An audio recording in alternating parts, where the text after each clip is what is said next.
Early this morning, officers located and arrested the suspect in the theft of Mr. Best's backpack and wedding ring. After we released the information yesterday afternoon, a lot of people shared that information on social media. Detectives started getting tips on a person matching his description being seen in this area frequently, kind of in the Sandy, I-84, Halsey area. Those tips led us to believe that the person may be a homeless man living in the area. So officers were patrolling, kind of checking the neighborhood.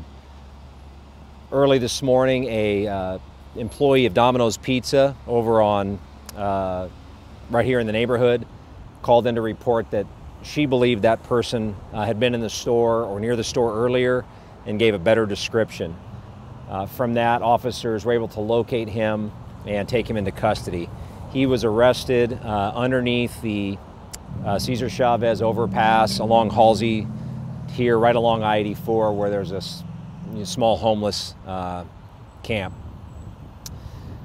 He was transported down to detectives to be interviewed. Detectives noted that he was wearing a ring and determined that that was Mr. Best's wedding ring. They did come back and recover the backpack from the camp area where he was staying. Unfortunately, Mr. Best's wallet with the phone numbers that are most precious to the family was not in the backpack, and so that is something that's outstanding. It's a camouflage military-style wallet and presumably may have some other identification in it along with these phone numbers. The suspect will be booked into jail shortly. Detectives are completing their investigation. He will be charged with 3 crimes at this point: theft in the 2nd degree, tampering with physical evidence, and abuse of a corpse in the 2nd degree. Based on the investigation, detectives do believe that the suspect removed Mr. Best's ring from his finger after the attack. How did he manage to do that? Was it, have you got a sense of that? Was it so chaotic that he was in the mix, or what? Initially, detectives, looking at the scene, of course, there's a lot of chaos. There's a lot of confusion about what had just happened. There's people trying to treat victims. So they believe in the course of that, activity, this suspect, this man, was able to remove this property and leave the area. Is that something you can verify on video that you have? We do have video of the inside. Obviously, we're not releasing the inside video, but the video evidence does support the charges.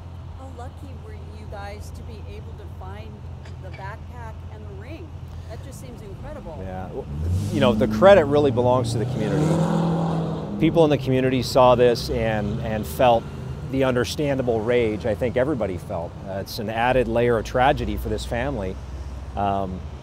And I can tell you that from the investigators on down to the patrol officers, when we got this information, everybody wanted to find this guy. Everybody was focused on, let's identify and find this person and recover this property for the family. I mean, it's just unconscionable to do what he did.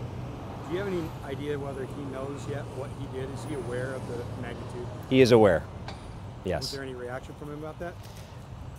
I can't speak to what he said or what his statements were, but that information should come clear on Monday when he is arraigned. Pete, have the possessions been returned to Mr. Best's family? I don't know if they've actually been returned. The detective has notified the family. They're understandably grateful for the recovery of especially his wedding ring. We still want to find the wallet with the phone numbers. I mean, this is something that means nothing to anyone else in the world except for this family. And so we're hopeful someone may know, or someone sees a discarded wallet, or even anonymously wants to turn it in. That's fine. We just want to get the property back at this point. Is he giving you any information that may help that happen? He's identified as 51-year-old George Elwood Tschaggeny, and that's phonetic sounding. It's T-S-C-H-A-G-G-E-N-Y.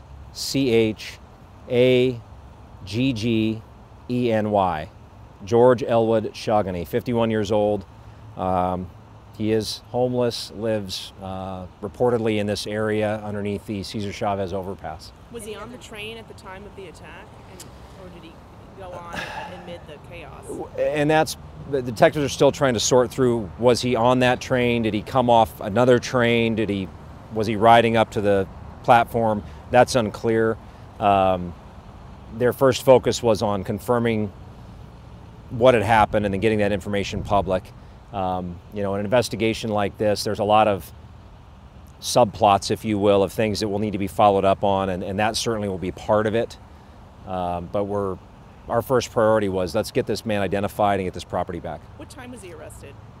My understanding is around 2 a.m. I'll try to confirm an exact time, but it was roughly around 2 a.m. And the information from the Domino's employee came at what time, roughly? That's what I'll have to, it was sometime late last night, early this morning, and I will try to shore that up, and I should be able to shore up which Domino's it is. I think it's at 35th and Broadway, but I'll let you know. At this point in time, do you know about any prior history of his at all? Any other crimes? We have had a lot of contact with the suspect. And that's something, if you do the name check public records request, they'll provide you the printout. He knew what he did. Yes. I mean, he clearly would. So I get, you know, in all your years, Pete, as old as you are now these days, sorry.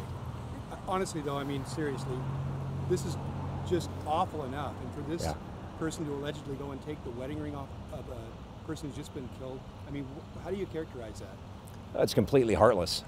There's no other way to describe what happened. I have only heard of one other time that something like this happened, and it was a gang-related incident where people took jewelry off the deceased after a shooting. And that action is just incredibly heartless and unconscionable. I mean, the reactions we saw on social media from people sharing our information emphasize that.